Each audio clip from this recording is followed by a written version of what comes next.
अस्सलाम वालेकुम dear students. आज का जो हमारा टॉपिक है वो है 9th क्लास बायोलॉजी। इसका चैप्टर नंबर 2 है बायोडाइवर्सिटी। हम इसके लॉन्ग क्वेश्चंस कर रहे थे। जो फर्स्ट वाला लॉन्ग क्वेश्चन है वो हमने कर लिया था। ये मैंने आपको बहुत इजी वे में करवाया था। इसका लिंक जो है वो मैं आपको डिस्क्रिप्शन में दे देती हूँ। इसका अब हमने क्वेश्चन नंबर 2 करना है। हम इसकी स्टेटमेंट को पहले अंडरस्टैंड कर लेते हैं। Explain the importance of classification in biology and how it helps us understand the relationships between different organisms। वो क्या कह रहा है कि बायोलॉजी में जो क्लासिफिकेशन है उसकी इम्पोर्टेंस को एक्सप्लेन करें और ये बताएं कि क्लासिफिकेशन डिफरेंट ऑर्गेनिजम्स के दरमियान ताल्लुकात को समझने में हमारी किस तरह मदद करती है। ऑर्गेनिजम्स का मतलब होता है जानदार। बुक में इसका जो आंसर है वो यहाँ से लेकर यहाँ तक है और ये सारा पैराग्राफ्स की फॉर्म में, इसमें कोई हेडिंग्स बनी नहीं हुई। और मैंने आपको पहले भी बताया था कि लॉन्ग क्वेश्चन की जो रिप्रेजेंटेशन यानी खूबसूरती होती है ना, वो इनकी हेडिंग्स में होती है। तो हम अपना लॉन्ग क्वेश्चन स्टार्ट करते हैं। It's first heading is discovered species, मतलब वो जानदार जो डिस्कवर यानी दरियाफ्त किए होते हैं। Biologist have identified about 2 million kinds of organisms. Biologist ने तकरीबन 2 लाख किस्म की मखलूकात को दरियाफ्त कर लिया है। Out of these, 0.5 million are the kinds of plants and 1.5 million are the kinds of animals।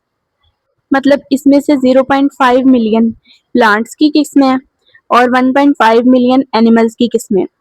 Next heading है new discoveries. Every year biologist discover thousands of new kinds of organisms. Next heading है need of classification. To better study such a large collection of organisms, biologists classify them। बड़ी तादाद में जानदारों का मुतालिया करने के लिए biologist उनको क्लासिफाई करते हैं। नेक्स्ट है डेफिनेशन ऑफ क्लासिफिकेशन।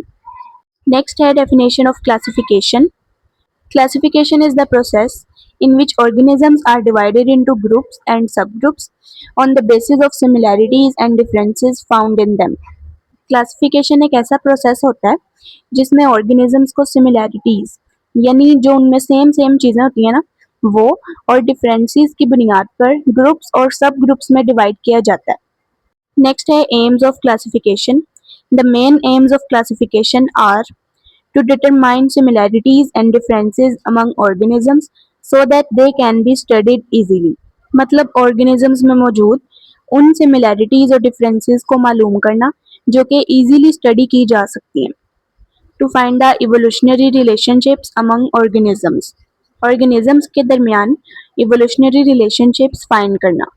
अब इवोल्यूशनरी रिलेशनशिप्स होता क्या है, ये असल में बताते हैं कि कौन से ऑर्गेनिजम्स एक दूसरे से रिलेटेड हैं और कौन किससे बना है। इन शॉर्ट ये बताता है कि कौन किसका रिश्तेदार है। एक एग्जाम्पल ले लेते हैं। ये तीनों एनिमल्स देखने में अलग अलग लगते हैं लेकिन इनकी आईज, टीथ सब कुछ मिलता है।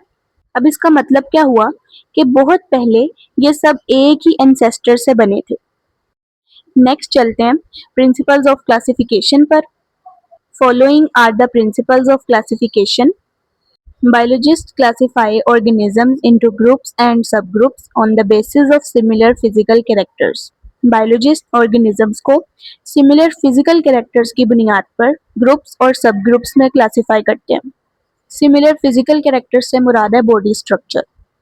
Nowadays genetics is used to find similarities and differences among organisms।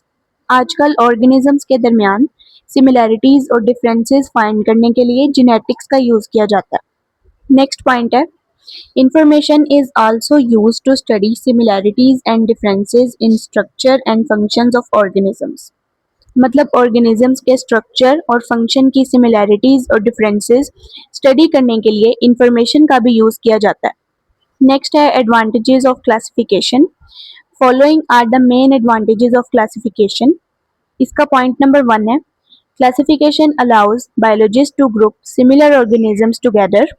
Point number 2 है classification makes easier to identify and understand their characteristics, relationships and evolutionary history. Classification से उनके कैरेक्टरिस्टिक्स यानी खसूसियात, रिलेशनशिप्स और इवोल्यूशनरी हिस्ट्री को identify और understand करना बहुत ईजी हो जाता है। नेक्स्ट पॉइंट है it provides a framework for studying and comparing different species. मतलब ये ना डिफरेंट स्पीशीज यानी जानदार को कंपेयर और स्टडी करने के लिए फ्रेमवर्क यानी एक स्ट्रक्चर प्रोवाइड करता है. नेक्स्ट पॉइंट है, it explains the inter relationship amongst various organisms. मतलब ये डिफरेंट ऑर्गेनिजम्स के दरमियान रिश्ते का बताता है. Classification provides a common language for biologists around the world, enabling effective communication in the study of organisms. मतलब क्लासिफिकेशन दुनिया भर के बायोलॉजिस्ट के लिए कॉमन लैंग्वेज प्रोवाइड करती है, जिससे ऑर्गेनिजम्स की स्टडी में बहुत अच्छी कम्युनिकेशन पॉसिबल होती है. लास्ट पॉइंट डिस्कस करने से पहले मेरी आपसे एक रिक्वेस्ट है कि प्लीज़ अगर आपको वीडियो अच्छी लगती है तो लाइक एंड सब्सक्राइब कर दिया करें. इससे मुझे मोटिवेशन मिलती है, जिसकी वजह से मैं आपके लिए बहुत इंफॉर्मेटिव वीडियोस लाऊंगी इंशाल्लाह. सो हमारा लास्ट पॉइंट है कंक्लूजन. मतलब उर्दू में इसको ना हासिल कलाम भी कहते हैं, कि जो सारे लॉन्ग क्वेश्चन में हमने पढ़ा है ना वो एक लाइन में डिस्क्राइब कर देना. Overall classification is crucial for our understanding of the natural world and for the conservation and management of biological diversity. Overall classification हमारे लिए नेचुरल वर्ल्ड को अंडरस्टैंड करने के लिए और बायोडाइवर्सिटी की प्रोटेक्शन और मैनेजमेंट के लिए बहुत ज़्यादा ज़रूरी है. Thank you so much. अल्लाह हाफिज़.